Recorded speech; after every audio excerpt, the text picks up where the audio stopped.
வணக்கம். இக்காணொளி அகல இருந்தால் நிகழ உறவு, சேர இருந்தால் செடியும் பகை என்ற பழமொழியில் மறைந்திருக்கும் அறிவியல் உண்மையை விளக்குகிறது. இவ்வுலகில் வாழும் அனைத்து உயிரினங்களும் தனக்கு தேவையான உணவு, நீர், காற்று என அனைத்தையும் தன்னுடைய சுற்றுப்புறத்தில் இருந்தே எடுத்துக்கொள்கிறது. இவை சரியான நேரத்தில் சரியான அளவு இவைகளுக்கு கிடைக்கவில்லை என்றால் இவற்றின் நோய் எதிர்ப்பு திறன் குறைந்து வளர்ச்சி குறைந்து விடுகிறது. எனவே இதை பெறுவதற்காக அனைத்து உயிரினங்களும் போட்டி என்ற நிலைக்கு தள்ளப்பட்டு விடுகிறது. இவைகளின் தேவைகள் ஒரே மாதிரி இருந்தால் ஒன்று மற்றொன்றை வளர விடாமல் தடுத்து விடுகிறது.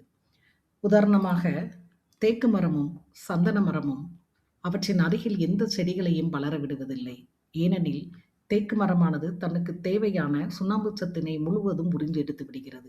அதே நேரத்தில் யூக்கலிப்டஸ் மரமானது நிலமேற்பரப்பில் உள்ள நீரை அதிக அளவு உறிஞ்சுவதால் இவ்விரு மரங்களும் அதன் அருகில் எந்த செடிகளையும் வளர விடுவதில்லை. இயற்கை சமநிலைக்கு காரணமான உயிரினங்களை அவ்விடத்தில் தக்க வைத்துக் கொள்கின்றது. உதாரணமாக யானை, மான், முயல் மூன்றுமே தாவர இனத்தை உண்ணக்கூடிய விலங்கினங்கள். தாவர இனத்தை உண்ணும் இந்த மூன்று உயிரினங்களும் காட்டில் ஒரே இடத்தில் எவ்வாறு வாழ முடியும்? இந்த மூன்று இனங்களும் ஒரே இடத்தில் வாழ்ந்தாலும் யானையானது பெரிய மரங்களின் கிளைகளையும், மானானது செடியின் இலைகளையும், முயலானது புதர் செடிகளையும் தேர்ந்தெடுத்து உண்ணுவதால் அவைகளால் ஒரே இடத்தில் வாழ முடிகிறது.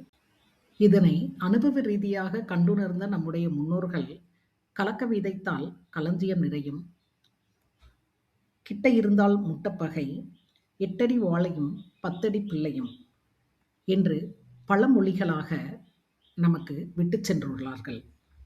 அதாவது தென்னை, வாழை போன்ற மரங்களிலிருந்து அதிக மகசூல் பெற வேண்டும் என்றால் இவற்றை நடும் பொழுது வாழை மரத்துக்கு 8 அடி விட்டும், தென்னை மரத்துக்கு 10 அடியும் விட்டுத்தான் நட வேண்டும். இவ்விரு மரங்களும் அதிக அளவிலான நீரினையும் இதர தாது உப்புக்களையும் உறிஞ்சும் திறன் உடையது.